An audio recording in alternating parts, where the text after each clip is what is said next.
You're listening to the 49 Carats podcast, a 49ers Goldmine production with Stephanie Sanchez.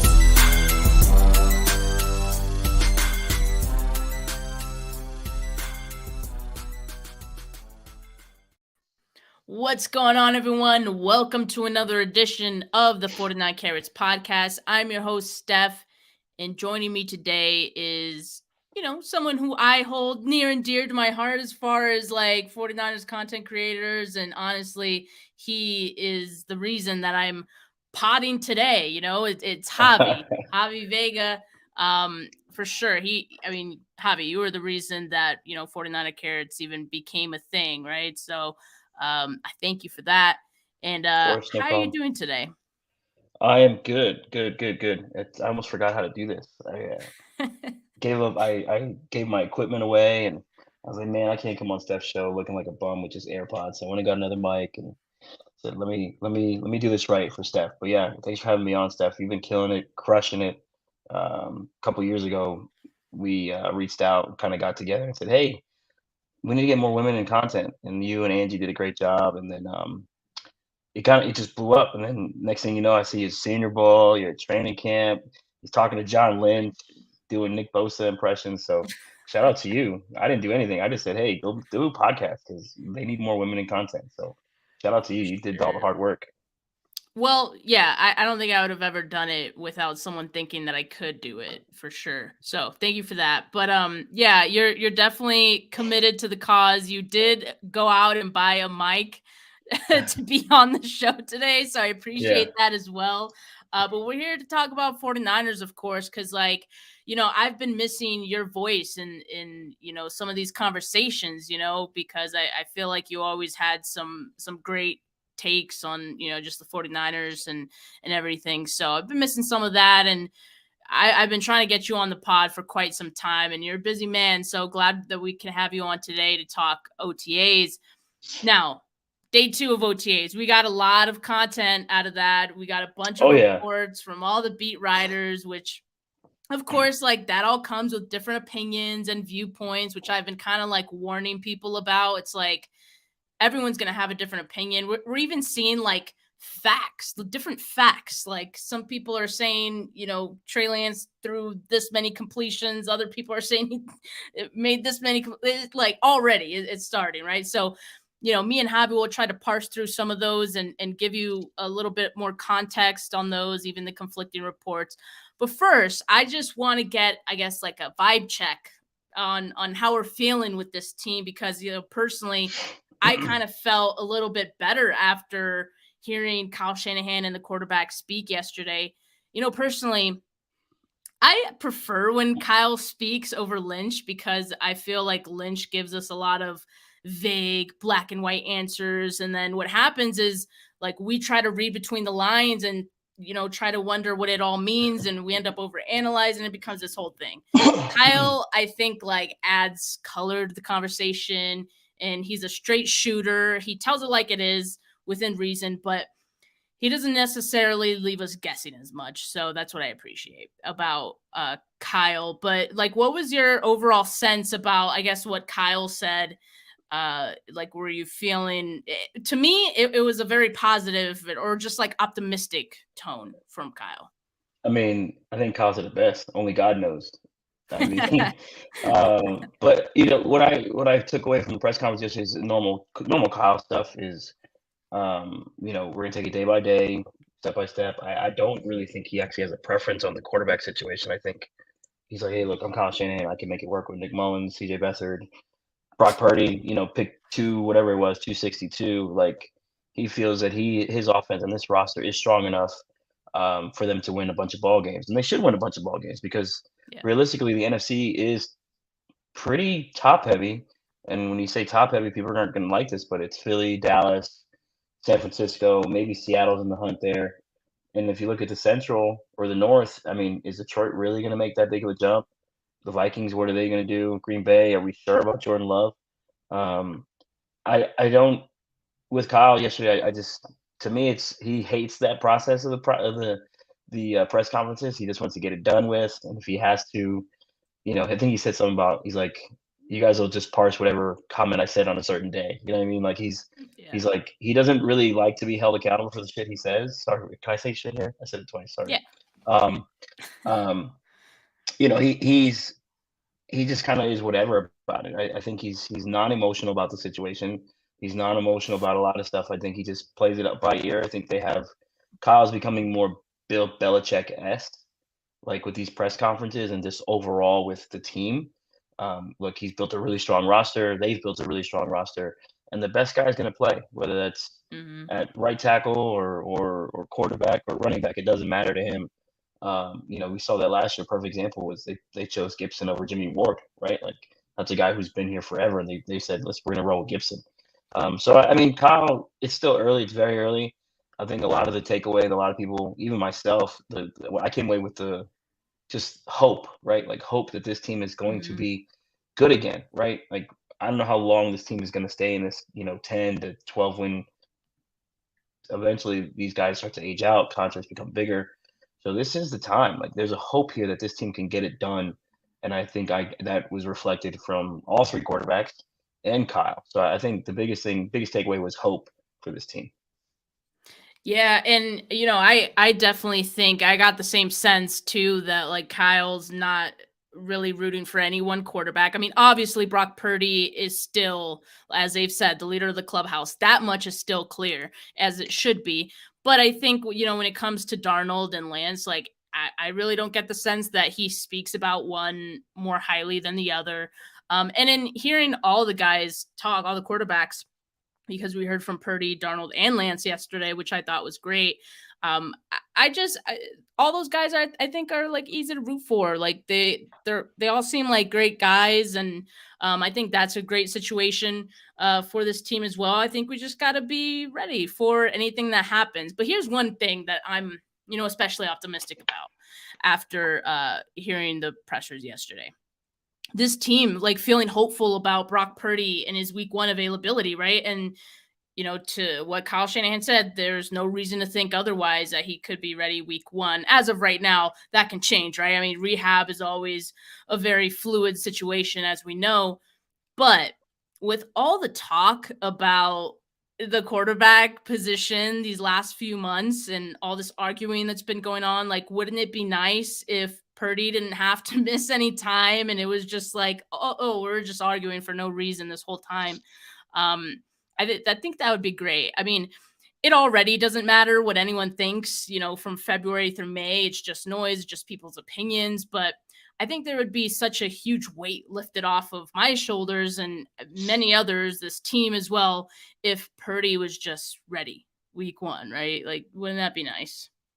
Yeah, it'd be great. I don't know that it would benefit anyone doing content though, right? Like you need something. I don't care. I'm like, I don't care. I'm just like, I know people are like really milking this quarterback thing, but it's like, maybe it's not as big a controversy or as big a competition as like these people are making it out to be. Like, I personally, I don't care. I don't feed into the drama.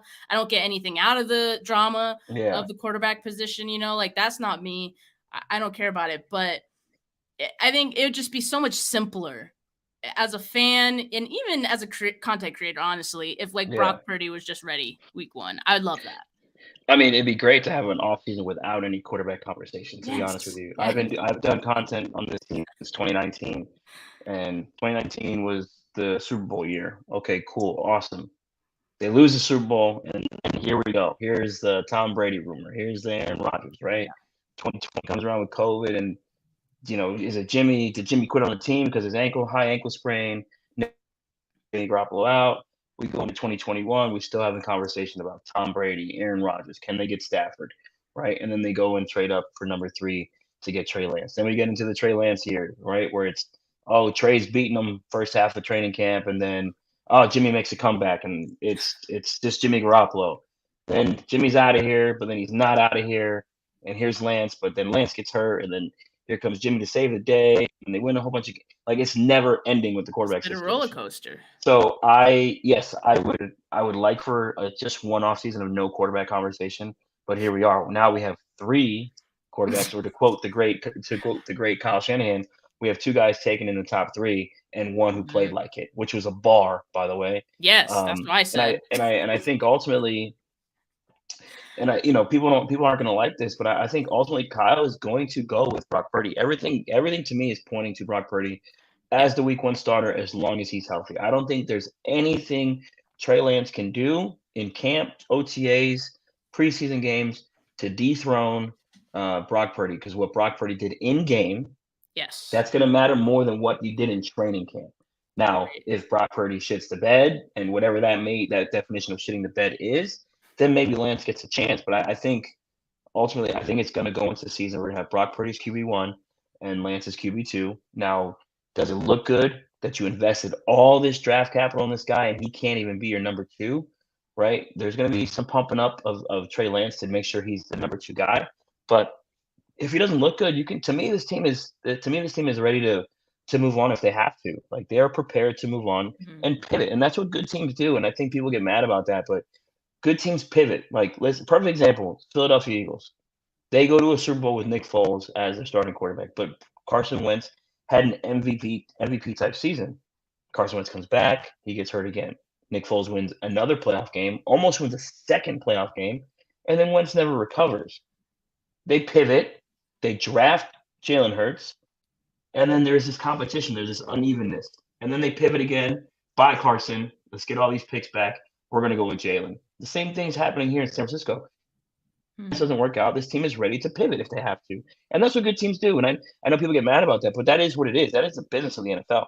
Like, it is not for long. That's what that means. Like, they are going to move on if they have to. This team is in a win now window. And to quote the great Vish said this 2 years ago.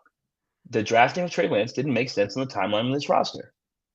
Yeah. Right? And I know I'm going down this rabbit hole here, but is this team willing to sacrifice wins for development of Trey Lance?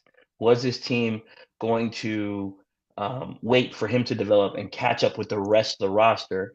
Right? It comes into the conversation then becomes, is it better to draft a guy like the Houston Texans did and build around him, or build a team up and then insert the player? To me, you're seeing it in Jacksonville, Trevor Lawrence, right? You get him, you build around him. Right, the timeline is off on this Trey Lance situation. I feel bad for the kid, but it is the NFL. It is just business. So, ultimately, it comes back to whoever is going to win games is who's going to start, and whoever Kyle feels is going to give him the best opportunity to win games and also run his playbook the way he sees fit is going to be the start of this team. Now, can Brock Purdy improve? That is going to be the question. Is Brock Purdy healthy? That's the other question. Right, and if he is healthy, here's the other question: is he back to pre-UCL tear Brock Purdy? And that's a tough one, because there's only been 3 or 4 guys who've had this injury, and one of them is Nick Mullins, the other one was Jake Delhomme, and there's one more I'm missing. I think it was like I don't remember his name, but either way, 2 of the 3 guys did not return form. One of the guys did, Delhomme. He ended up going to the Super Bowl.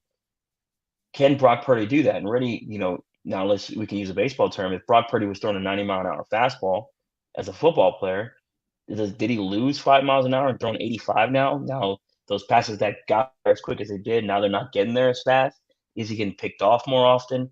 Those are the things that are coming in my head now, right? So now you're just like, okay, cool, we're going to go back to Brock, but now is he more limited than he was before the injury? And that's the stuff that drives me nuts. Not that it keeps me up at night, but I'm like, wait a second.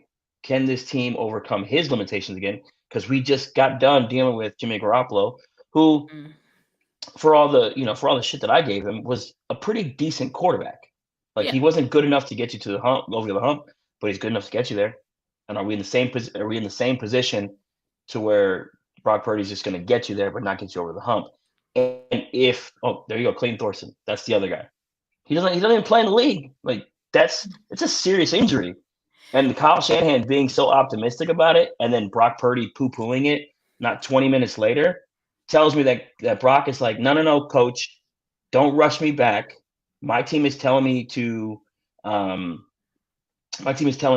take my time, not rush this back. Because if you truly believe in Sam Darnold the way Ian Rappaport and everyone else is talking about it, then let's run with that. Because apparently you don't like not don't like, but apparently you're not hyping up Trey Lance the same way, right? There's something missing. To me, that's what's bugging me the most about the situation. What did Trey Lance show in training camp or games that you didn't like so much that is coming up with these narratives about Sam Darnold being a better option than him? And that's kind of blown my mind. I'm like, wait, but the kid went and worked out. He went and worked out away from the 3D QB school because those are the guys you want, Kyle. He went with Chris. He worked with Quincy Avery. I know that he didn't. Kyle and them didn't want him to work with Quincy Avery. I've spoken to Quincy at the Senior Bowl 2 years ago. Right? That's real. So this quarterback situation drives me nuts. Well, now I'm kind of wondering if the team had a point to not want him working with Quincy Avery, because clearly that wasn't working out for him. But Javi, you just gave me a very loaded answer, and you touched on a number of different topics. And it's been a while since I potted. I'm sorry, I gotta get it out. No, that was great. I was like, whoa, yeah, that's a good one. We can go down that rabbit hole and that one and that one. But on the Brock Purdy thing, I completely understand that, this injury, not a lot of quarterbacks have had it. I will say this. I think the majority of the quarterbacks and a couple of that you mentioned that haven't come back from this, what were they before the injury? Like, let's just Nick Mullins, like, come on, he shouldn't have been starting in the he shouldn't have been starting in the he shouldn't have been starting in the first place. Goes to the Vikings to back up Kirk Cousins, and we never hear from him again because, of course, why would we, right? He's backing up Kirk Cousins. So, like, to be fair, like, I don't know if those examples are like good enough reasons to question Brock Purdy being able to come back. I mean, like, when I spoke with Stefania about like Brock Purdy, and I specifically asked her, like, is it a possibility that Brock Purdy loses any like arm strength, or his arm isn't as strong after the surgery? She like gave a resounding no, like immediately said no. So like I on that front, like, I feel pretty good that he could be the same guy. I think more so than anything else, it's like that mental aspect of it, right? Because anytime you come back from any injury, there is that mental hurdle you kind of have to jump over as well. And so as long as his, throwing mechanics, we might talk about it as well, but Trey Lance, his finger injury, how that impacted his throwing mechanics. Will Brock Purdy, deal with any mechanic changes when recovering from this? Who knows, right? Like, I think it's a valid point to wonder if he'll be the same guy from that standpoint, the mental things and maybe like adjustments that he may try to make, to come back sooner or whenever. Yeah. But, I think altogether, I think there's reason to be optimistic, right? So let's just say this. Let's say that Purdy isn't ready week 1. And I mean, even if he is, I think we're all still wondering, like you said, we're still wondering who's going to be the backup, right? Who's QB2 on this team, right? That's still a conversation. And, maybe even on the off chance that Purdy isn't the same guy as before. So between Trey Lance and Sam Darnold, I think everything is on the table between those guys. I mean, you look at the con on Sam Darnold, right? On 2 different teams within 5 years, he has not looked good. Like, has struggled with turnovers, and it's a large sample size of this, 56 games, right? The cons on Trey Lance, he's dealt with injuries pretty much every year, which, you mentioned the fact that, this team wasn't patient with Trey Lance, or they don't want to develop him. His chance was last season, right? He was a starting quarterback. Then he got hurt. So like, what can the team do about that? He got hurt, and then you stumble upon, Brock Purdy getting thrust into action, and he suddenly, like, he looks great. So, hey, sorry, Lance. I mean, so I don't know if I get that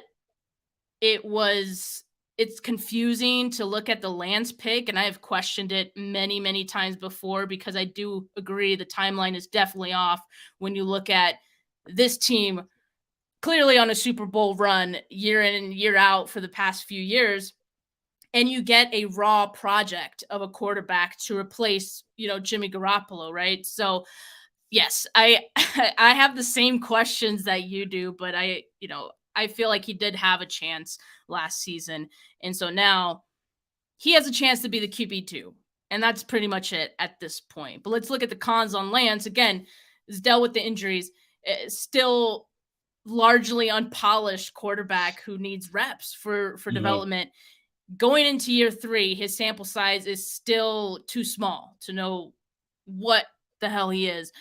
The pros on Darnold, he'll have better coaching than he's ever had. I mean, Kyle Shanahan, Brian Griese, I feel pretty confident about those coaches.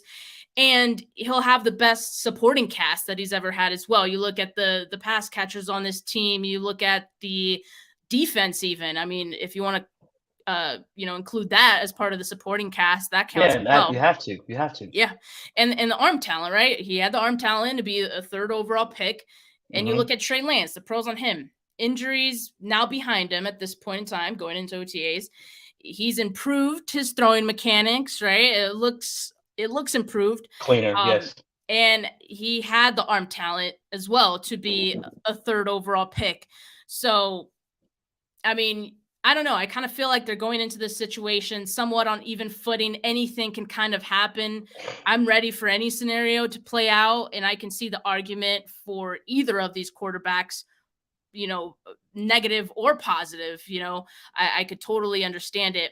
And so I guess I'm just trying to tell myself, like, it's okay to root for both because they're both on my favorite team. They're both on the 49ers. So, I'm trying to not be leaning towards any one side. And at the end of the day, Brock Purdy is still QB1 on this team unless something bad happens, right? So I don't know. I spent the better part of 2 seasons picking a side, and that picking a side was Trey Lance, right? But at the end of the day, you have to give props for Jimmy Garoppolo for what he did while he was here, right? And that's kind of what part of doing content kind of got me lost in that conversation where I was like, wait, what am I doing? These guys are on my team. Do I have to like the player? Absolutely not. But I'm going to support him, right? Yeah. And that was the thing with Jimmy. You brought up the Trey Lance finger thing, and I kind of want to touch on that. I had heard a couple podcasts today or last couple days where well, no one talked about this a while ago. Yeah, they did. Matt Barrows brought it up a year ago. He said it. Yeah. Brock was not. I'm sorry, not Brock. Trey Lance, after injuring his finger in year 1, wasn't able to straighten that finger out all offseason going into year 2, right? So that was a big issue with his throwing mechanics, which led to the arm fatigue. And they keep bringing it up, but that's a big deal, right? We all talk about players who go into the draft. They don't get to work on a few things. They're just going through draft meetings and the draft prep and all that other stuff. So he's not really working on anything. He gets injured year 1 in San Francisco. He hurts his knee, breaks his finger, and the finger never heals correctly going into year 2. So instead of working on his mechanics going into year 2, he's trying to figure out his index finger straightening, and he was throwing the football off his middle finger, which he said in the press conference. That's a big deal. Now you're relearning how to throw a football, change your grip, that affects your forearm, that affects your bicep, tricep, and shoulder. There's your arm fatigue. I know I gave Mike Silver a whole bunch of crap because I didn't want to believe it, but it was true. He ended up having to ice down. Did he miss practice? We don't know, but he had the arm fatigue. That was a real thing. And then it was, I don't know where I was going with that, but that's just, I wanted to touch on that because people keep missing that as a big deal with Trey Lance. We talked about other players who don't get to rehab or go get better because they're rehabbing. Jim Kimmel is another one, right? He's always got a knee issue. This last offseason, he didn't have to worry about it. Apparently he looks great according to a couple people that were out there watching him. So that's a big thing there. The quarterback situation, to me, Sam Darnold has a leg up, and I know people are going to hate that, but the game experience is a leg up, right? When you hear Matt Mayoko bring up the fact that Frank Gore has spoken highly of Sam Darnold, you hear all the, Louis Riddick, whether he got it from Brian Griese or another coach or whoever he got it from, and that this could be the best opportunity for Sam Darnold. Why is it the best opportunity? Well, I don't know. He's an experienced quarterback now. He's playing, like you just said, with the better roster and a really good coaching staff. That's an important thing. I don't know if you noticed this, but Brock Purdy went to the podium first. Sam Darnold went second, and Lance went third. Now, does it have any significance? Think that had any meaning? I don't know, but it doesn't. It looks away. Does it not look away? I didn't think so. Why would you put Sam Darnold, the new guy, there ahead of the guy you drafted to speak to the media? The guy that everybody wants to talk to in Trey Lance, and you put him third? I guess I was trying not to look into it like that far because we all overanalyze these little things that could. To me, it stinks. It reeks of. It stings, yeah. So they're not fully invested, and I think, this is me. I don't know anything on this, but to me, it's like, hey, I'm gonna go to Jeff Christensen. I'm not gonna go to John Beck anymore. I'm not going to Quincy. I'm gonna go and talk to somebody this time because the guys you sent me to didn't fix my problems. It is what it is, right? You keep saying to the media that Sam is this, Sam is that. I'm not saying they're saying these things, but if the word that keeps coming out is Sam is this, Sam is that, Sam is this, Sam is that, and Brock is this and Brock is that. Whereas you spent 3 first-round picks on me. Mm-hmm. Where is my backing? And I'm not so much against, like, if that's what the Niners want to do, that's what the Niners are going to do. But at the same time, they have to at least give this kid an ounce of, like, hey, here we go. Like Kyle's like, yeah, he looks really good. You know, he fixed his base, da da da da. Like, come on, man, give this guy a little more confidence. And I think that's another thing we saw when late Trey Lance played. He lacked confidence in his passing ability, his rushing ability. He's scared to make a mistake. Yes, like because he knows. And this was an issue we had last year. You brought Jimmy Garoppolo back, so the minute Trey messes up after week 1, all we heard was Jimmy's got to play. Jimmy's got to play. Boom, Jimmy plays. Like, that is, to me, that's bad juju. I have, like, this weird feeling about that kind of stuff. That's my Puerto Rican side, I guess. Hispanics, like, how we are. Okay, again, like, I have so many, like, different things I want to touch on there. I guess first, so you should never let me back on a podcast. No, this is great. I'm like, wow, like, yeah. First, I thought it was interesting that Trey Lance, after the season ended, he said, I'm not going to work on my, throwing motion. I'm not quoting him exactly, but he said he wasn't going to work on it or he didn't need to. And then, lo and behold, he works with Jeff Christensen this offseason.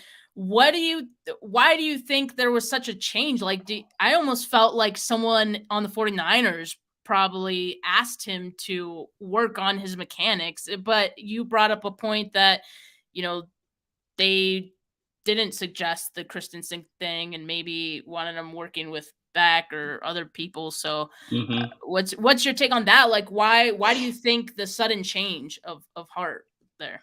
I think Trey Lance is a very smart kid. I think he's a very smart quarterback. Yeah. I think he's just a very smart person in general. And he knows this is it. This is his chance. This is it. Right? Now, whether he went and sought out the help on his own or maybe Patrick Mahomes said, hey, come hang out with me down in Texas. Right? Maybe that was the case. But I think he took it. To me, it shows a good initiative. It's like, hey, look, I know I got to get some stuff cleaned up. I'm healthy as I've ever been. Right? Let me go clean up a few things. And he looked good from one of the videos that we saw. And, listening to Grant and when people that were out there, they said he looked good. So it's to me, he has a good level of awareness, right? Like, awareness of where he's at in his position with this team. He brought it up in his press conference. He's like, hey, look, I'm just here to compete. Brock earned that right to play. I just want an opportunity to compete. The way he said those things reminded me of Jimmy Garoppolo. Because remember when Jimmy Garoppolo had, after the draft press conference, he said, hey, I asked John if I'm able to compete. And John said, absolutely. To me, and I hate to say this, but to me, it feels like Lance might be halfway out the door. And he knows this is it. This is it. We talked about it off air, right? I was an advocate for Trey Lance to start year 1. Why? You start a kid who has the most raw skills out of all of them that were drafted.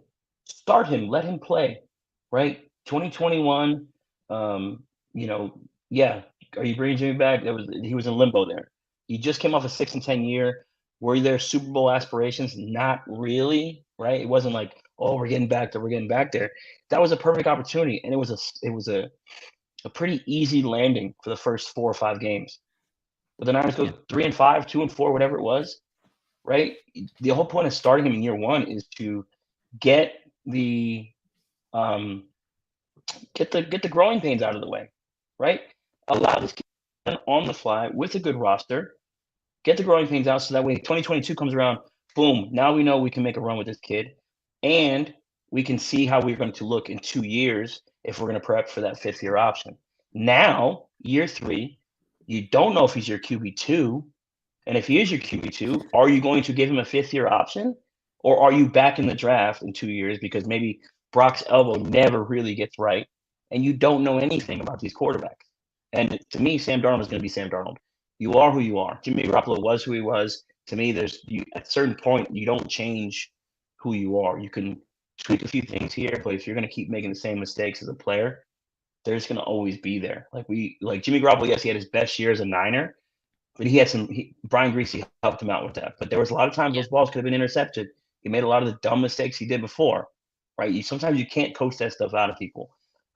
So to me, it's an unfortunate situation for Trey Lance. It's a weird situation for Kyle Shanahan and John Lynch, right? They have enough equity with the fan base and Jed York to kind of get away with it because they keep winning, right? Mm-hmm. They keep winning the way they've been winning. Like they keep missing on these early picks. It's Ruben Foster. I'm not gonna say Trey Lance is a miss, but it's trending that way. Mike McGlinchey, not the best right tackle in the world, but he gave you 5 years. But they keep hitting on the Kittles, the Warners, the Hufangas. Like they keep hitting on these later picks. Oh, and by the way, we're gonna take a 7th-round quarterback, and he looks good. Like what? To me, they're ass backwards with their selections. Like, what is going on? Just a tad, just a little bit. We got a super chat from Danny Tundra. Happy hearing Javi back on a podcast. I agree. I'm glad he got the mic back. Javi, I hope you don't return it because I think we got to make Stay. this at least a periodic thing, So I was thinking about it today. Like, let's do the post game like I used to. Yeah, let's do it. We'll talk after this, Javi. We'll talk. All right, But on Trey Lance, I don't know if his foot is out the door, but I do think that he knows this is it. And I almost feel like there's a sense that there's less pressure on Trey Lance. And I feel like that could be good for him, actually, because I feel like there was so much pressure for him to perform and be perfect right away because of how good this roster was and because we talk about the fact that the 49ers didn't want to wait or they didn't have the patience to develop him. There was a lot of pressure on him.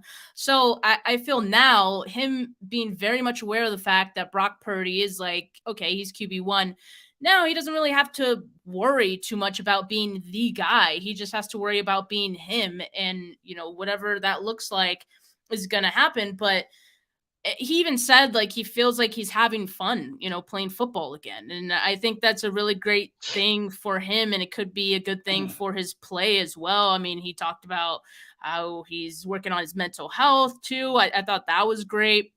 Again, the mental aspect of the game is huge. And especially when you're in a situation, this weird like quarterback situation, right? Mm-hmm.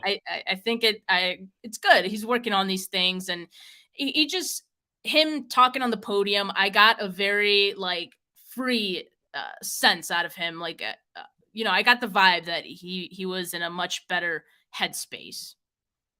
Yeah, I mean, it also says a lot. Like, the guy had to go get a mental health coach because of what's going on. Like, think about it. He's been he got drafted 3 overall. The team traded everything up for him. He comes in with this immense pressure to deliver, to perform. Yeah. To compete and be QB2 and a potentially QB1 in year 1, right? He gets injured, the finger. He gets injured again with the knee. That's and tough. Then year 2, he's the starter. Boom, he's hurt. Like he hasn't had a good stretch of football since 2019. COVID happened to everybody. It's no one's fault, right? So he's just not, not that it's his fault. It's just he's probably like, what the hell? Like, can I get a string of good luck here, right? Everyone needs that string of good luck. I'm glad he went and did that. That's another thing about it, his awareness, right? He knows he needs to tweak some things in his throw mechanics. He also knew he needed a little bit of help, and I salute him for that. That's awesome. So ultimately with Trey, I'm rooting for the kid. And I had somebody in my mentions like mad about what I said, but it's just like I'm not counting him out, but I'm expecting big things because I can't. That's fair. Like that's absolutely fair, right? If the team is not expecting these things, why should I? Yeah. You know what I'm saying? Like that's how I was with I mean, that's how I was with Jimmy Garoppolo. You got to look at the tea leaves, right? I mean, and that's sometimes the tea leaves are the reality. And where reality is going. So yeah, we do have to pay attention to those things. But look, let's talk about OTAs and the reports we got from there, Trey Lance, he took all the first team reps. And, the reason for that, Sam Darnold, he's still learning the system, getting acclimated to the new team and whatnot. So Shanahan did say the reps would even out as the practices progressed. Which I didn't like. That he said that they're going to even out as the first team reps. Why are you doing that, Kyle? Well, he said earlier press conference, he had said that they would split reps 50-50. I don't like it. I don't like that either, because it's like, why? You're setting this kid up to fail. Yeah, he needs the reps. Let right? him have all first team reps until Brock Purdy's back. I mean, Sam Darnold has gotten reps, real life game reps before. I don't think he needs to, unless, of course, like we were saying, unless they're preparing Sam Darnold to be the QB2 and want him to be ready in case Brock Purdy is not ready week 1, right? Like, that's the only thing I can think of. But hey, I don't know. Oh, look, God, this team. Matt Barrow said that both Lance and Darnold finished 11 for 15, with Darnold seemingly being the more aggressive of the two. Grant Cohn said that Lance was 12 of 17 and Darnold was 11 of 15, and a fumbled snap as well for Darnold. I think it's funny that we're already getting conflicting reports with like the quarterbacks and just like a lot of things. It's like when it comes to like OTAs and training camp and all that reporting, just things we not all of us see, and we get these conflicting reports. I feel like the truth is probably somewhere in the middle. And it happens. So I've done content for a while. I had Joe Fan on my show a while ago. He was on my show several times, and we spoke on air live. It was in the recording. The team will proofread your stuff before you put it out there. Will they? I don't necessarily. Yeah. Well, but Joe Fan was like not the Matt Mayoko, but he was like the team reporter. Correct? Yes, but he also stated that happens with some of the other guys who are on the beat. So the Niners like to control what is and is not out there. So, and I love Grant, and I think Grant is he can ruffle some feathers, but he doesn't hold water for this team. And I think a lot of the other guys hold water for the team. Hey, is it okay if I do this? Hey, is it okay if I do that? Hey, is it okay if I say this? I know Matt Mayoko was on with our boy Jason, and I want to believe almost all what he said about what would it benefit the team? It benefits the team for you to say certain things in a public forum. Like, I truly believe that, because when they want something out, they usually send it to Ian or Adam.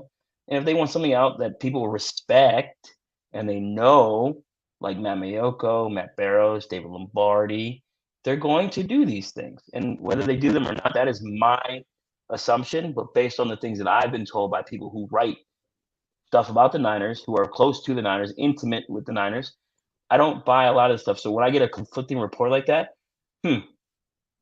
I kind of just do the Denzel thing.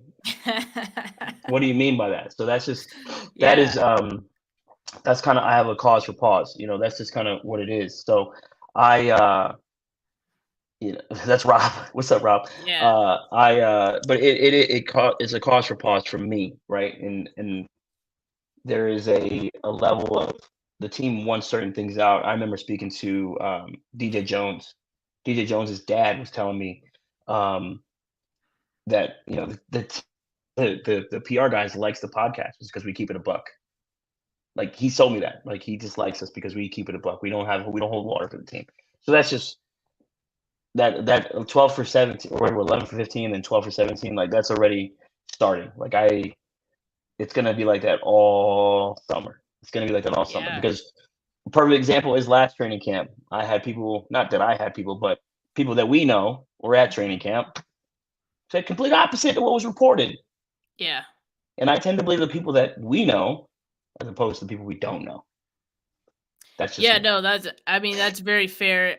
I try to look at like everything, because I think, like I said, I feel like the truth is probably somewhere in the middle, and I don't know who to trust. So it's like, I think it's important to call out the conflicting reports. And that's kind of why I wanted to kind of compare notes on all of the different like beat writers who is saying the same thing. I think we can like, say for sure that's true if they're all like saying the same thing about a player, but like certain things where it's kind of conflicting, you gotta wonder what that is. So, let's talk about the kicker battle, because there was also some weird conflicting report with that too. According to Barrows, Grant Cohn, Nick Wagner, I think they all said that both Zane Gonzalez and Jake Moody missed a 40-yard field goal. David Lombardi, the only one who said that Zane Gonzalez missed the 48-yard field goal, but Jake Moody made it. So we have a little bit of a kick gate going already. Now, I don't think that this might have just been like the angle that Lombardi was at. Like, it happens. Like, sometimes, what, Javi, you don't buy that? What? No. Because they all stand in the same area. Like, what angle's different? But who's holding water for like Jake Moody? Like, it's just a kicker. Like, if he misses pick a kick, 99 versus a 7th round conditional pick swap. Yeah, but it's like Barrows said that he missed it too. So I don't know. Yeah, that one just feels like the kicker thing to me, and this is me being cynical, like the Niners have lost some really tough NFC title games. Robbie Gould is perfect in the playoffs. Mm-hmm. To me, this feels like Niners Cowboys NFC title game. It is 21-21. The Niners are on the 35-yard line with 4 seconds to go, and Jake Moody shanks it. Like, that is how I envision our season ending. And it's messing me up because they selected this kid at 99. That is where I'm at. That's how like my heart is broken by this team. That's the pain that I have in my heart. When it comes to the kickers, honestly, I can care less. Now with this new touchback rule, like, what was the point of getting a kicker? Why? Because you wanted to kick it out of the end zone. You knew this rule was coming. If this rule wasn't a surprise, and I tweeted out, I was kind of half being funny, half being serious. Hey, Jed, you get the Brock Purdy rule and Super Bowl 60. Oh, awesome, cool. But we need something in return from you. Thursday Night Football flexes and the fair catch at 25 for the kickoffs. Jed takes that every day, all day, because he's going to make $1 billion off the Super Bowl. Okay, thank you, bye. Like, that to me is, because we know Jed voted for the Thursday Night Flex. Like, they said that. So that's the kicker thing is, Jake Moody, Michigan, cool. He made a kick in the Final Four against TCU after they getting their ass kicked. So, okay, awesome. Me and Aponte are on the same page. Kickers don't matter. I'm not a kicker person. I don't care. Hey, I don't really care either. I'm not like hating on the pick or kickers in general, but yeah, it was a bit of a confusing one. But I tried to I try to find the reasons why they made the pick and try to rationalize it in my head. I've moved on. But you haven't. But this is another competition that I think we'll be hearing about like all off season, just because of where they picked Jake Moody. Like, we need to validate that was the right thing, and the only way for that to happen is if Jake Moody is perfect. And so far, from 48 yards, not perfect. But let's talk about real quick. Last thing on that, the kicker thing. Like, Robbie Gould has been outstanding for his whole career. He said it. He said Levi's is one of the toughest places to kick. We're gonna find out with this kid. Did he say why? He said because the one side is open. We all been to Levi's, right? So one side is enclosed, and the wind, like, it'll come in one side and kind of wrap around the entire that where all the suites are. So that's what Robbie Gould said, that is a swirly wind in there. So when it gets windy in there, it's gonna be tough. Hopefully Jake's got a good leg to get it through, and Zane Gonzalez, we'll see. I mean, I hope this season doesn't come down to a field goal kick. That is what I'm praying. It does not come down to, like, I'd rather put the ball in Jimmy Garoppolo's miraculous hands or something, like get traded back to the Niners or something. Like, I'd rather have that than it come down to a field goal kick with Jake Moody. As you said that, I envisioned the Jimmy Garoppolo gif of him running onto the field for that last offensive drive in the Super Bowl. We all know how that one turned out, but yeah. I mean, I'm done talking about kickers. It's so funny. Jay does the same thing. He hates kickers. He doesn't want to talk about it, and then he'll he'll go He'll on this go on rant, and then forever. before we know it, we're talking about kickers for 10 What the minutes. hell, man?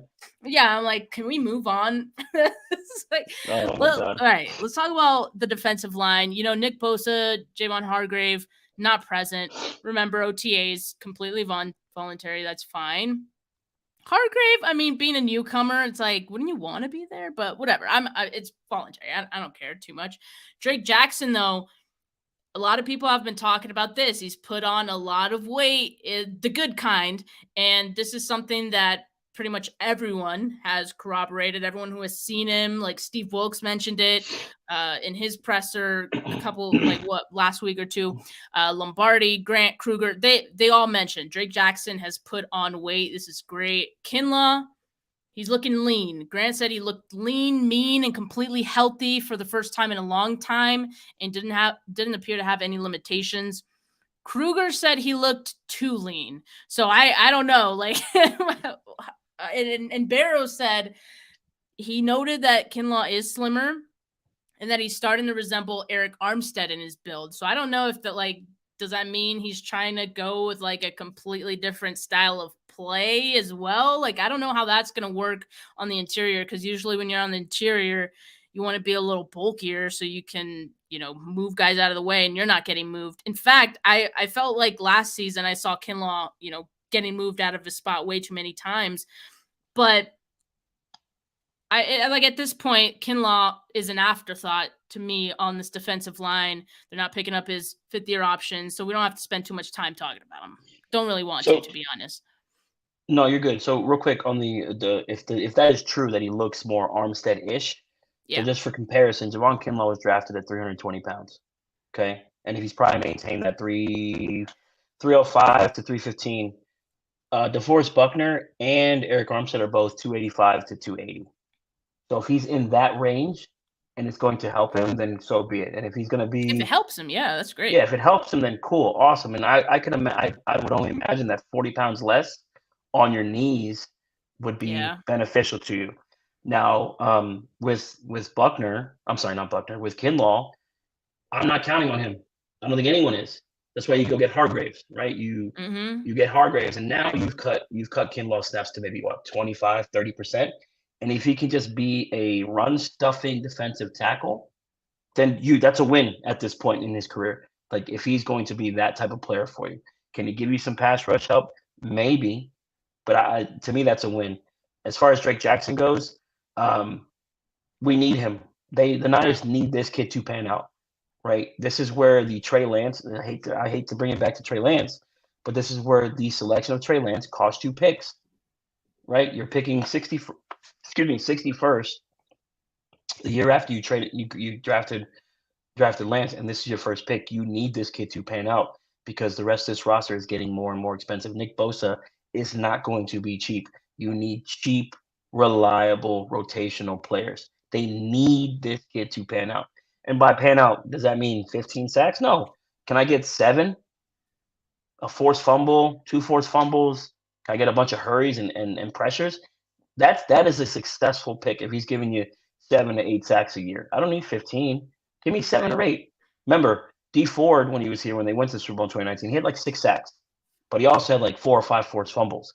Those fumbles were big time. That's what you need from your second pass rusher, your second edge rusher. And I would have loved this team to keep Charles Omenihu. I think he was one of their key pieces last 2 years. Playoff Omenihu was a thing. In the playoffs, Omenihu showed up.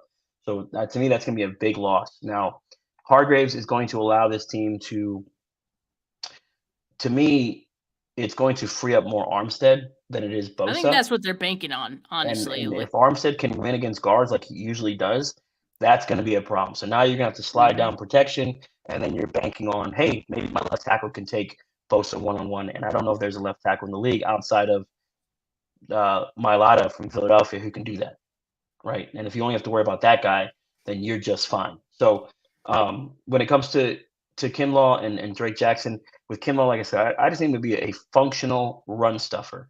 And with Drake Jackson, can we get 7 sacks? To me, that's the number. Shoot for 7. And then if we're really going to, if Steve Wilkes means what he says about being more aggressive and blitzing, Are we going to get more out of Fred Warner? Are we going to get more out of Dre Greenlaw? Yeah. And who's taking over that will linebacker spot? Are we going to get Winters in there, or are they going to go with McCrary Ball? Like, what are they doing there? So, I mean, and this Graham kid, which is to me is a sleeper on this team, he's built like an edge rusher playing will linebacker. So, I'm in on all that. And then Robert Beal, I do like that selection. He's fast, he's twitchy, he's bendy. Those things are valuable. The Niners need to get back to the rotation of 2019 where they had 7, 8, 9 guys consistently rotating. Now, did you have starters all the way through? No, but you had key contributors like Sheldon Day, DJ Jones, Kalia Davis. Can he be your DJ Jones? The Niners missed DJ Jones. Like, yes, that is a big loss, right? If Kalia Davis can be half of DJ Jones, that is a big deal. And the question here, who does Beal remind you of? To me, I mean, he's built like Alden Smith. He doesn't play like Alden Smith, but he has the arm length. That's a big deal. The first person that came to mind was a kid from Detroit, James Houston, I think his name was. He was like a 6th-round pick, and he just came onto the scene last year in Detroit. That's who he reminds me of. And if the Niners can get that type of production from that type of player, and Houston, I think he had 6 sacks, but they were big sacks. Like, they came at the right time. And that's another thing with the sacks. When do they happen?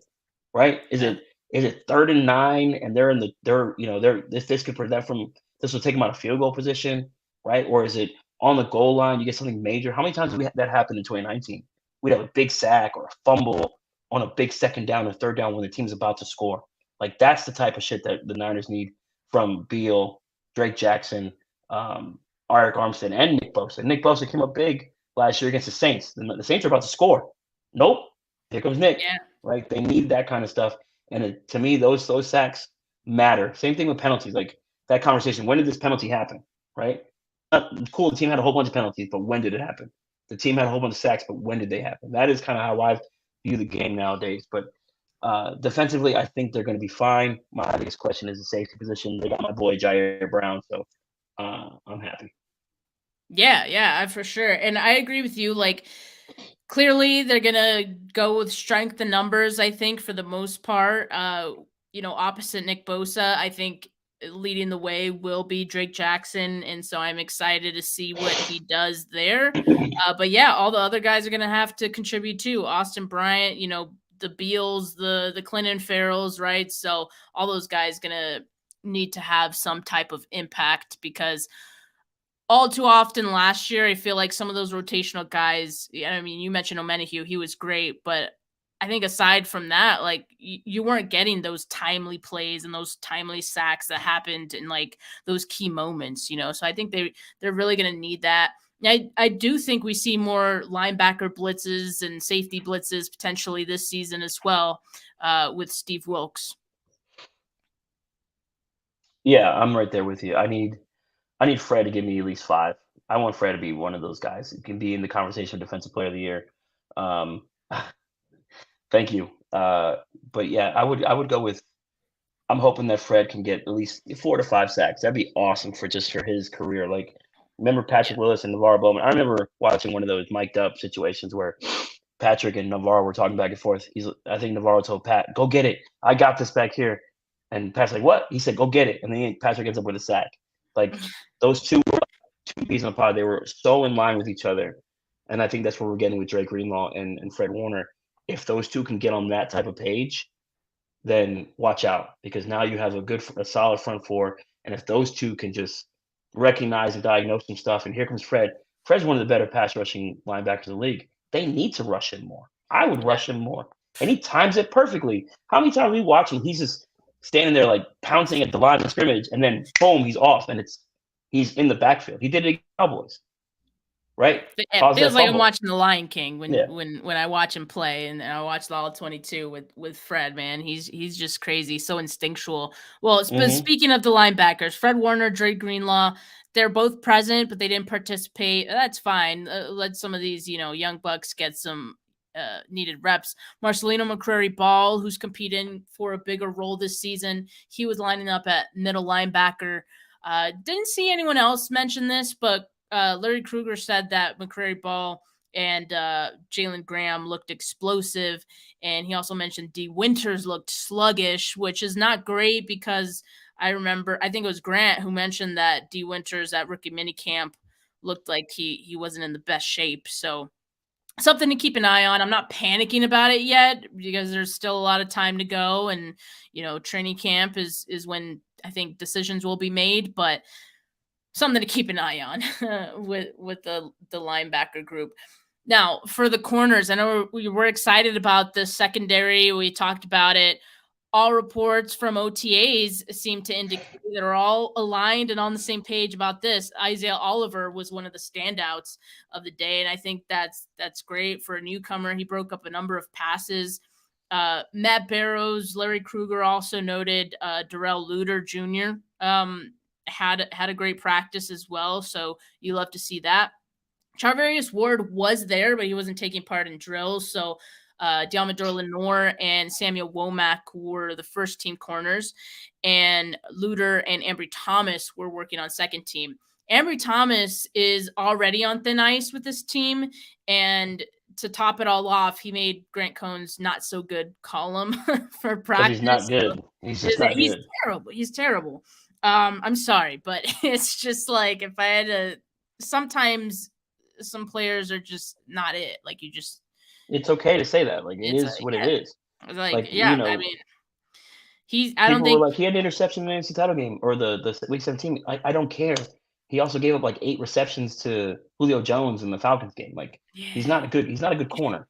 No, right? and I get it, Jalen. I think Steve Wilkes will have even less of a tolerance for Ambry Thomas, so I don't see him making this 53. Tell us how you really feel, Steph. Yeah, for sure. Yeah, Ambry Thomas is.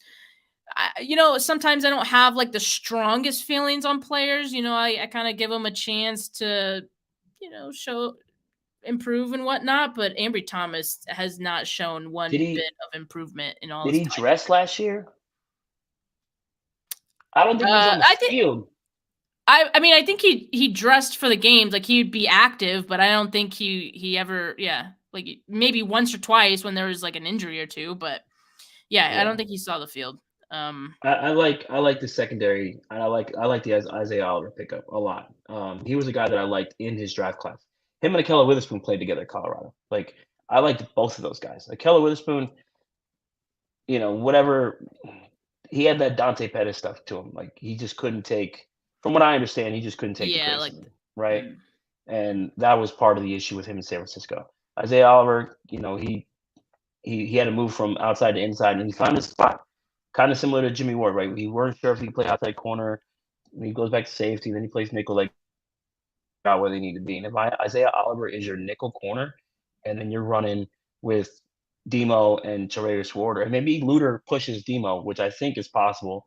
I just think Luter's gonna be a really good player. I think there's a big thing about being a mature player that early in your career, right? The guy's a father. Yeah. He's got his shit together, and that's a big thing when it comes to NFL players. Your stuff is together. You're fighting for a paycheck, right? You're fighting to stay in the league, and that stuff matters. He came from a small school, South Alabama. Like that's a big deal. And we talked about this. We talked about it before, the undrafted free agent guys. Those guys have a little bit different edge to them than the guys who get drafted. That dog in him, man. Right, and this kid Luter has the dog in him. Exactly. Yep. So he's gonna fight a little bit harder. I think you're 5 for corners. You're gonna have Luter, Demo, Charvarius Ward, Isaiah Oliver, and then one of the other guys will just make it. I don't think Ambry Thomas makes this team. I don't think Ambry Thomas makes it out of camp, to be honest with you. Yeah. And I'm not trying. I don't want to see him in the camp. I really don't, because it's just an automatic 1 rep for the offense and the wide receivers. Like you already know he's going up against any receiver. Oh, okay, that's gonna be a catch. Where's 20? Let's find 20. Oh, there he is. Yeah, I mean, I'm not trying to pick on the guy, but who was that corner on that touchdown pass that was made? Oh, yeah, that's right. It was Ambry Thomas. Exactly. But aside from that, I'm really liking how this secondary is shaping up, and let's talk about the safeties. Talanoa Funga, he's not there. Again, voluntary. It was Deshaun Gibson and George Odom working as the first team safeties. Jair Brown and Taylor Hopkins manning the second team unit. Quantrez Knight missing practice with an apparent broken thumb. Not great. I kind of liked Quantrez Knight, and I want to see what he could do. Out of UCLA, Not that absolutely. like a broken thumb, if he has a cast on his hand, he could still, wrap that shit up and get out there. But It's maybe OTAs, they're not going to do just that. not yeah, not right now. But Steve Wilkes, again, like with an eye for the secondary, makes me really excited for this group. And I also think, we talked about Darrell Luter, and I also think Jair Brown could be sneaking into some first team reps sooner than later, whether that means in camp or during the season, maybe just special teams at first, like who knows. Hot take. But these guys, no, I mean, I don't even think it's that hot of a take. No. I think like these guys are. My hot take. Oh, what's your hot take? Jair Brown is starting week 1. Ooh, I like that. I got to back up my Penn State boy. I think. I forget who said it. Matt Barrows or somebody said it. He's like, Jair Brown reminds me of Fred Warner. Okay, thank you. He's your starter. To me, that is I'm a Penn State guy, right? It's a big deal for you to be a captain at Penn State. It's a big deal for you to be the MVP of the Rose. Like, he's a good player. He's a solid player. I wanted Brisker last year, but I also noticed Jair Brown in that same process. Like, I'm a Penn State guy. This is about damn time the Niners take a Penn State guy that I wanted, right? I wanted Micah Parsons. I wanted Allen Robinson a few years ago. I wanted Chris Godwin. Like, Penn State puts out players. Yeah, right? This year they're ready to go. Right. This year, let's just say the Niners keep their first round pick in crazy trade. There is a right tackle at Penn State. And if the Niners can somehow get up top 15 to go get this kid, go get him. Go get him. You need to draft out of Penn State. Right. But yeah, to me, Jair Brown is your starting free safety week 1. I like that. He's going to push. Yeah, for sure he's going to push. And I like that a lot. And I don't think we can overlook the fact that there are some guys that Steve Wilkes is inheriting on this defense. And a lot of those guys are good. But there are some guys who they literally just drafted who Steve Wilkes had a large part in some of those guys being drafted. Luter, Jair Brown, 2 of those guys. So I think that stands for something.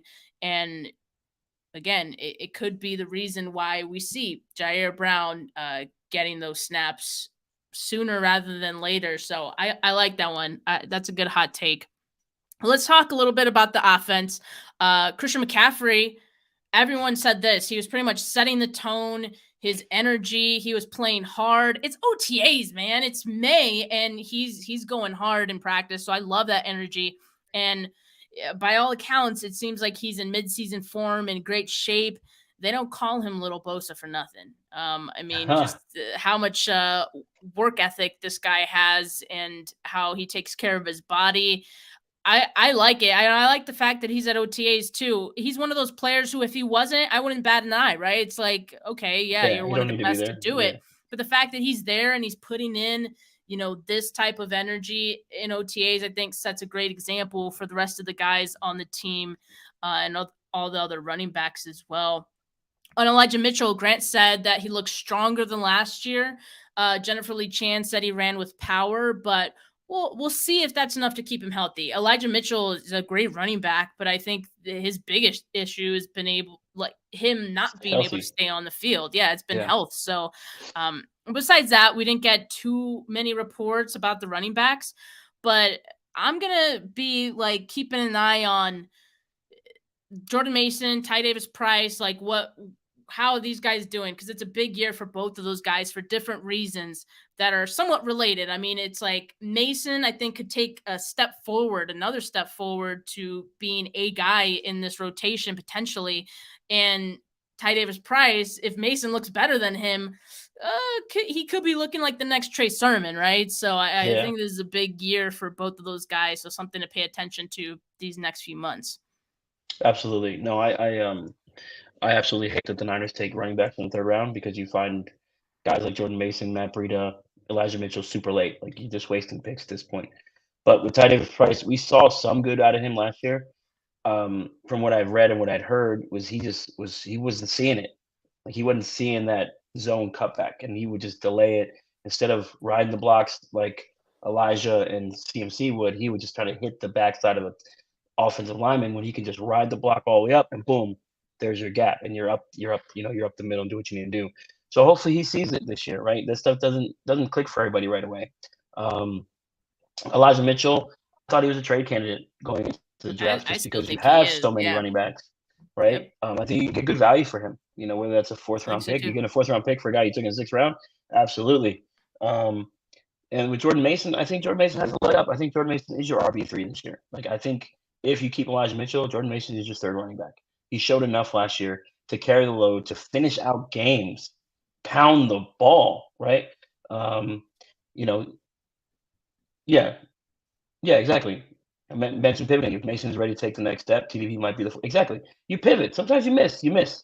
This team is no stranger to missing on picks, right? They did it with Trey Sermon. They moved off. Got it. No big deal, right? Running back is the most replaceable position in the NFL unless you have guys like CMC, Saquon Barkley, Dalvin Cook, things like that, right? You move off. The Cowboys just did it with Zeke. Like, you just move off if you have to. So I'm in the thought process that CMC is going to have 1,000. I think the second running back on this team is going to break 600 yards rushing, right? Nice. I think that's kind of where they're going to be. I think early on, if Purdy is going to be your starter, I think the Niners are going to run the ball at a higher pace than they did last year. I think they finished with like 493 rush attempts. So if they can get to 520, 540 at the end of the year, that is partially because they started off that way in the season because they wanted to protect Purdy and his arm. Or if their rushing numbers are super high, it's because Lance started as well because he was rushing the ball, and or they were trying to limit the amount of pass attempts Trey was throwing the ball. So I think that is what's going to happen early on in the year. They have a light start. To me, outside of Pittsburgh, the first are pretty light. You can run the ball on all 3 of those teams except for Pittsburgh. So I think you're going to see a heavy dose. We might, we know Kyle Shanahan loves that 30 to 35 rush attempt number. If he can do that 3 games in a row, remember he did that in 2021. They were like 41 rush attempts average for like 4 games straight. Like, if he can do that, he's going to do that. That's like a Kyle Shanahan win dream, like to run the ball 40 times a game and win 17 to 10. Like, that is Kyle Shanahan's type of football. So I think early on in the year, you're going to see a heavy dose of the run game. I think at the end of the year, obviously, it's going to even out to kind of where they are as the average, to where it's like 450, 460 based on their averages. But if they can get to 540, man, that's a tough team to beat running the ball that way. Yeah, I agree. And there's a reason that Christian McCaffrey is the #1 pick consensus in all fantasy football drafts. If you got the #1 pick, you're running to make that pick. Absolutely. Let's talk about the wide receivers. Deebo Samuel not present, and Ayuk and Juwan Jennings were there, but they're dealing with some tightness or something, so they didn't participate in drills. But that's okay because we have a few 7th-round rookie pass catchers who stepped up. Both wide receiver Ronnie Bell and tight end Braden Willis both were mention worthy for rookie minicamp, and they both got praise from a number of beat writers yesterday for day 2 of OTAs practice. Willis had a one-handed catch that, sounds like it was pretty nice, and Bell was a favorite target for the quarterbacks, and he reeled in a team-high 7 catches. With Jennings on the final year of his deal and the team potentially, having to decide between Samuel or Ayuk pretty soon, they did bring in a lot of wide receivers this offseason, I felt like. And so far, the buzz on Ronnie Bell is promising. I do hope it holds up through training camp because let's not forget the OTAs All-Pro Hall of Famer Trent Sherfield, and that fizzled out, by training camp. So we got to see if this holds up. But so far, it looks promising. Is there anyone that out of this group or the guys they brought in, the rookies, everyone, that you kind of feels could be a sleeper in this wide receiver group? I think Braden Willis is your TE too by the end of the year. I like that. I think Braden Willis stonks. Yeah, I think he's your tight end too by the end of the year. I think, to me, he is Kyle Shanahan's Jordan Reed, right? And I see that. I say that because just the way he runs routes, the way he catches the ball, he can hide with the ball, he can go over the middle. He blocks fairly decent enough to get the job done if you need him to. He can run any route. You can add him into your backfield as a fullback. You can have him multiple. You can have him out wide. Like, he provides a lot of mismatch opportunities. I mean, we all know Kyle Shanahan will line up Brandon Ayuk at tight end, right? He'll line up Christian McCaffrey tight end. Like he will mix and match this combination, this team's positions to just mess with defenses, right? I think Brandon Willis is your T2. Cameron Latu, I'm not that sold on the guy, to be honest with you, but he has a way. To me, he has a ways to go. I don't think he's going to be bad. I don't think he's going to be an impactful player this year, right? I think Willis and Ronnie Bell both make this roster. I think a guy that might be on the outside looking in will be McLeod.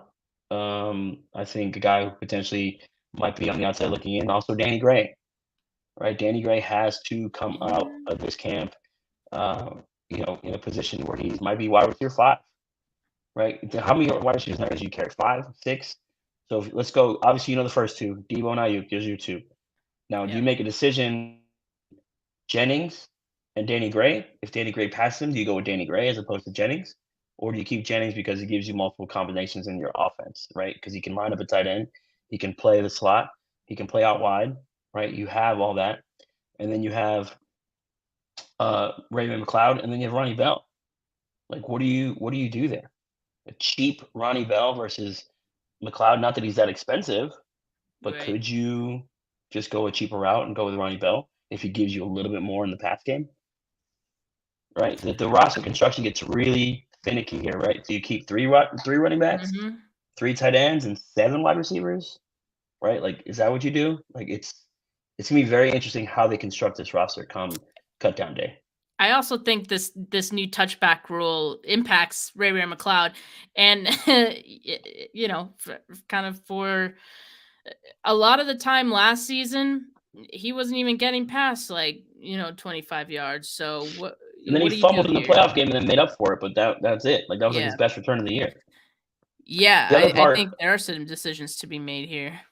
Yeah, and the other part, you brought up the Ayuk Debo thing. Like, I don't think they're gonna have to make a decision anymore. I think they are. I'm gonna take them at face value on this. I really think they're gonna try to pay Ayuk and keep him.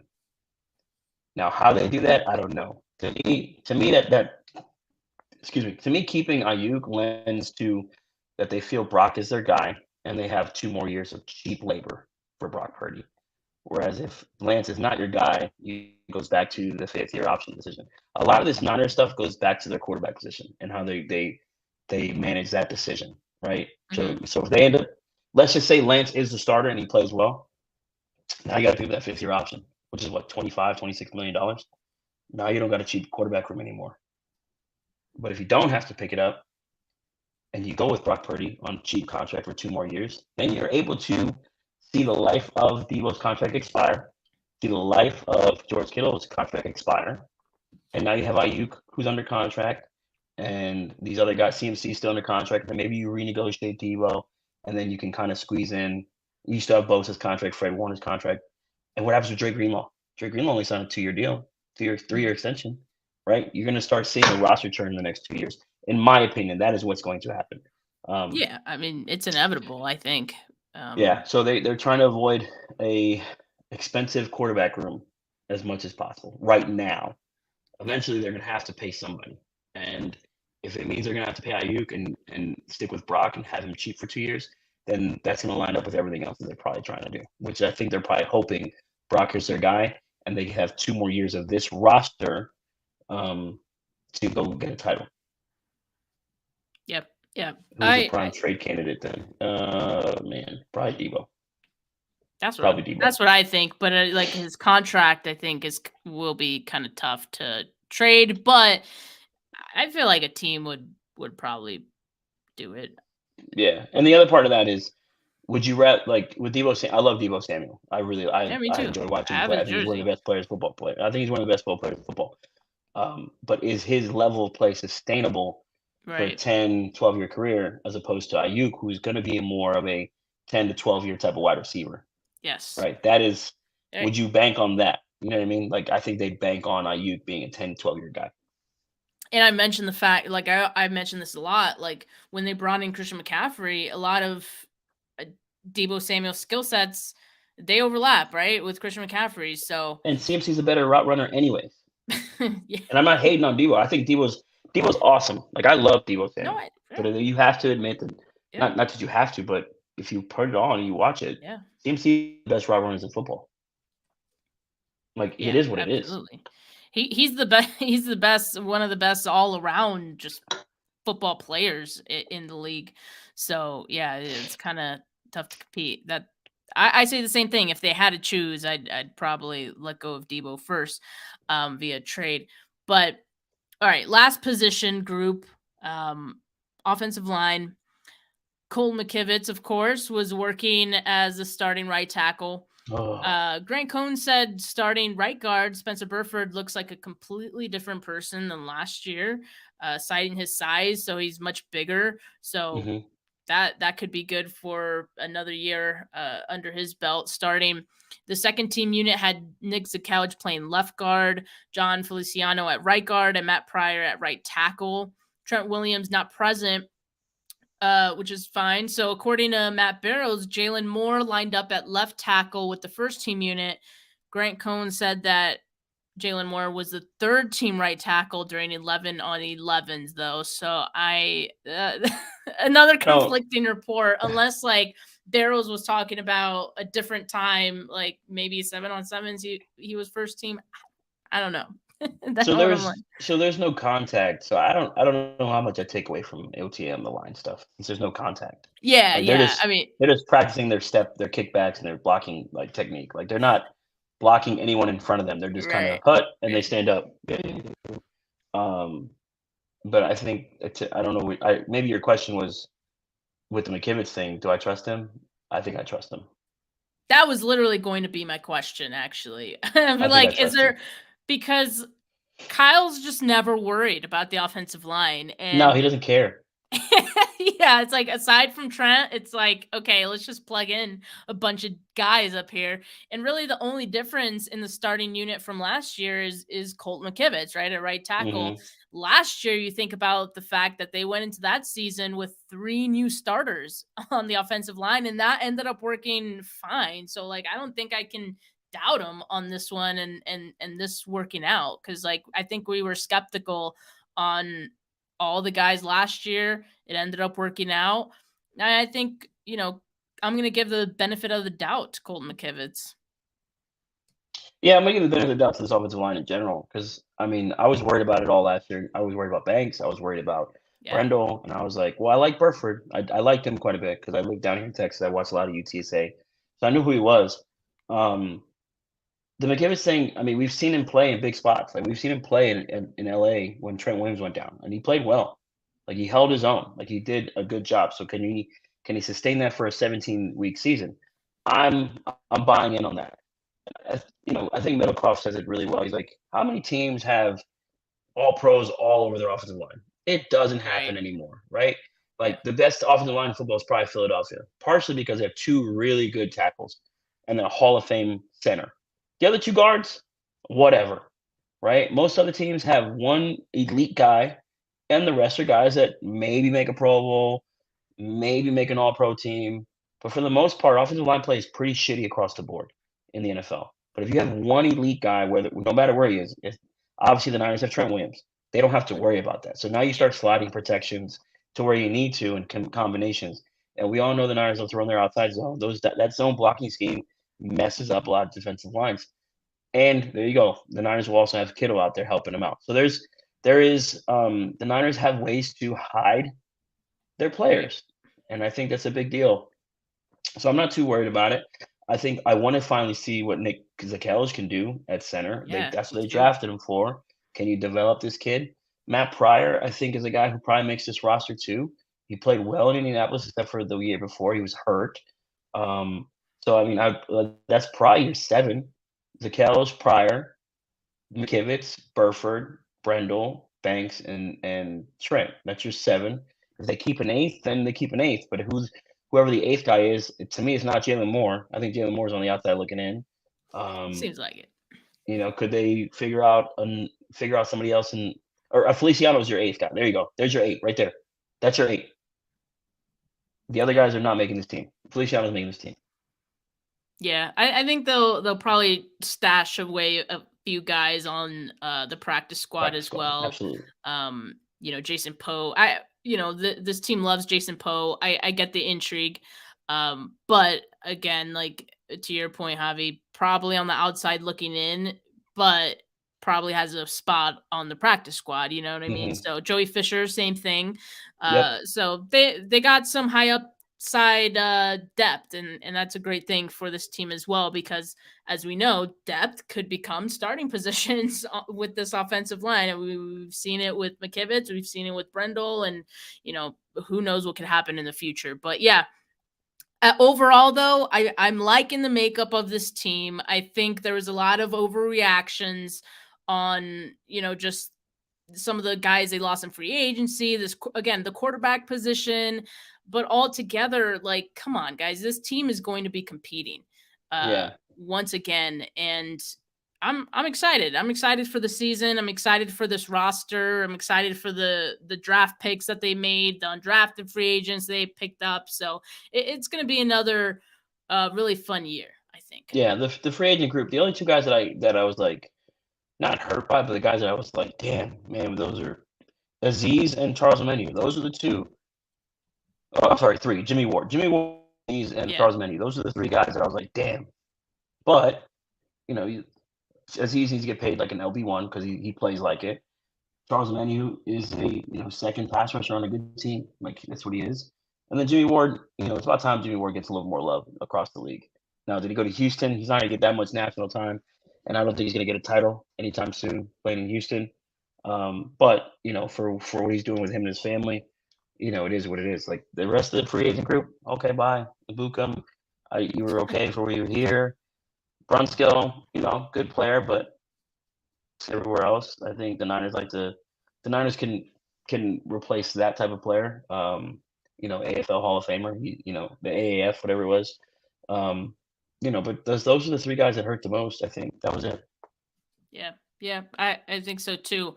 Well, Javi, we've talked a lot today. I mean, thank you for hanging in there for over an hour. We're at an hour 20, but it's been time flies when you're having fun, and it's been awesome to hear your opinions on this team again, and other people in the comments agree. So we might have to do something about that now that you have a mic. But I appreciate you coming on and talking 49ers with me. Yeah, of course, Steph. I appreciate you having me on. It's been fun. Twitter's fun to an extent, but I'd rather do this on here sometimes. Yeah, 140 characters doesn't give you enough room to explain your thought process. But I think I'm with you. I think this team's gonna be good. I think this team is in line for 10, 12 wins. Are they the number one seed? I don't know. They should at least get a home playoff game. They should win the division. Defensive Player of the Year candidate Nick Bosa is probably gonna break the sack record this year. I think because adding Hargrave, like there's another hot take. There's two today. There you go. Nice. It'll be a good year. I don't, as long as this team stays healthy, which we know it's not easy for them, but if they stay relatively healthy, they'll be just fine. I'm not worried about this team at all. Yeah, for sure. Again, the vibes are immaculate, baby. Vibes are immaculate. Feels good, baby. All right, Javi. Well, thank you again for joining. Thanks to all you guys that stuck around this entire time. I really appreciate it. Make sure you like this video if you have not yet. Make sure you subscribe if you haven't yet. All right. Have a good rest of your Wednesday evening, people. Peace.